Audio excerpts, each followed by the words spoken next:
பாலும் தெளிதேனும் பாகும் பருப்பும் இவை நான்கும் கலந்துனக்கு நான் தருவேன். கோலம் செய் துங்கக் கரிமுகத்து தூமணியே, நீ எனக்கு சங்கத் தமிழ் ஒன்றும் தா. சிவாய நம. மாணிக்கவாசக பெருந்தகை திருச்சதகத்தில் ஆத்ம சுத்தியில் தொடர்ந்து பாடுகிறார். கிற்றவா மனமே கெடுவாய் உடையான் அடி நாயேனை, விற்று எலாம் மிக ஆள்வதற்கு உரியவன், விரைமலர் திருப்பாதம் முற்று இலா இளம்தளிர் பிரிந்திருந்து, நீ உண்டன எல்லாம் முன் அற்ற ஆறும் நின் அறிவும் நின் பெருமையும் அளவு அறுக்கில்லேனே அப்படின்னு ஏக்கத்திலையும் ஆற்றாமையிலையும் பாடுகிறார்.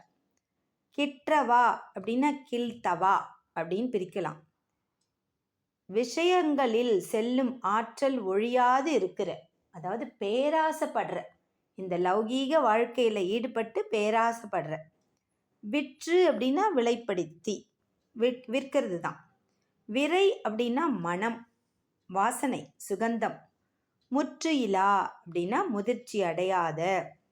தளிர் அப்படின்னா கொழுந்து. உண்டன, உண்டன அனுபவித்தன. முன் அற்ற ஆறும், முன்பே பயனற்று போன போக்கும் அப்படின்னு பாடுறார். இங்க கிற்றவா கெடுவாய் அப்படின்னா முடிந்தவரை கெடுவாய். என்ன சொல்றாரு? கிற்றவா மனமே கெடுவாய் உடையான் அப்படின்னா, மனசே நீ என்ன பண்றன்னா எண்ணிலடங்காத இன்பங்களை ஒன்று விடாம அனுபவிச்சுக்கிட்டே இருக்க. அதானே பண்ணிட்டு இருக்க நீ. இப்ப சலிப்பே வரல உனக்கு. இந்த லௌகீக இந்திரிய விஷயங்கள்ல உழன்றுகிட்டு இருக்க.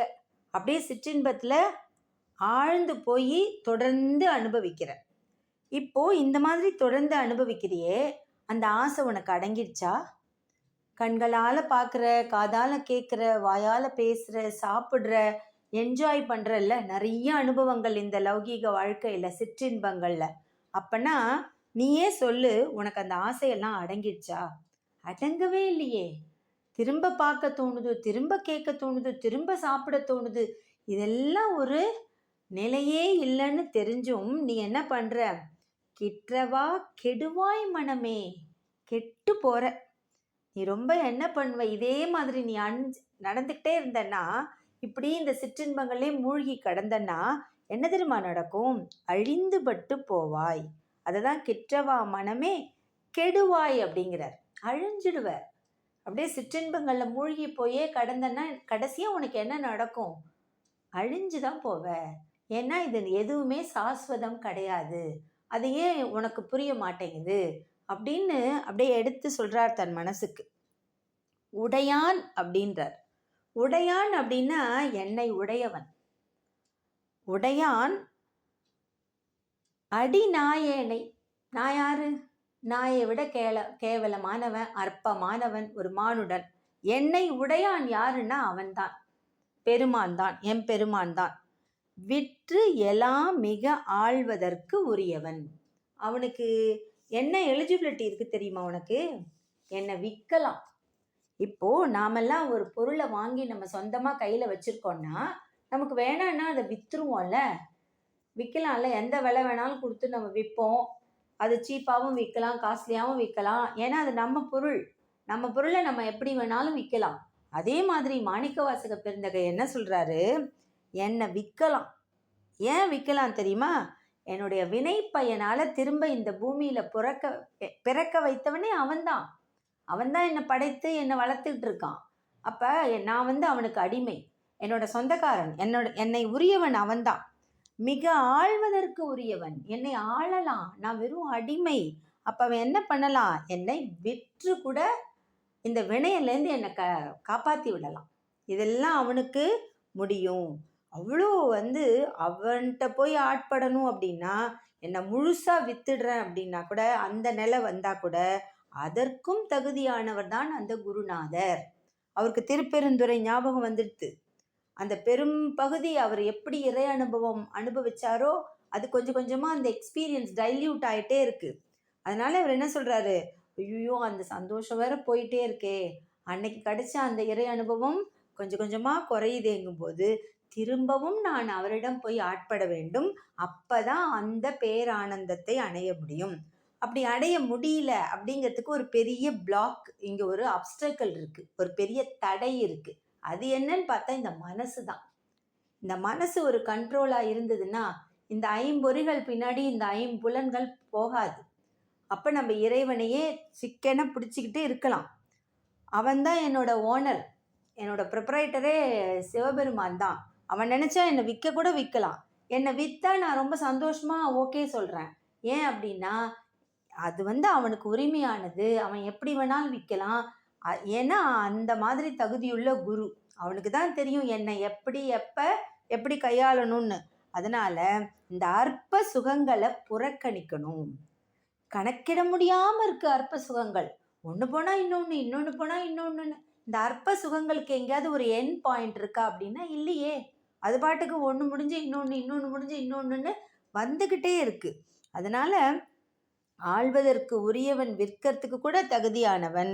விரை மலர் திருப்பாதம் முற்று இலா இளம் தளிர் பிரிந்திருந்து நீ உண்டன. நீ என்ன பண்ணிட்ட? அவன் எப்படிப்பட்டவன்? அவனுடைய திருவடிகள் எப்படிப்பட்டது தெரியுமா? ரொம்ப அழகா மென்மையானது. அவனோட திருவடிக்கு தான் என்னை நான் ஆளாக்கி இருக்கேன்.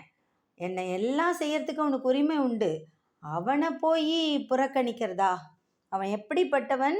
அவ்வளவு அழகான மலர்பாதங்களை உடையவன். அதுவும் எந்த மாதிரி மலர்பாதங்கள் தெரியுமா? எல்லா நன்மைகளும் அதிகமாகும்படி ஆள்வதற்கு உரியவன். அவனுடைய மனம் மிக்க மலர்பாதங்கள், அப்படியே நறுமணம் மிக்க மலர் திருவடிகளை உடையவன் அவன்.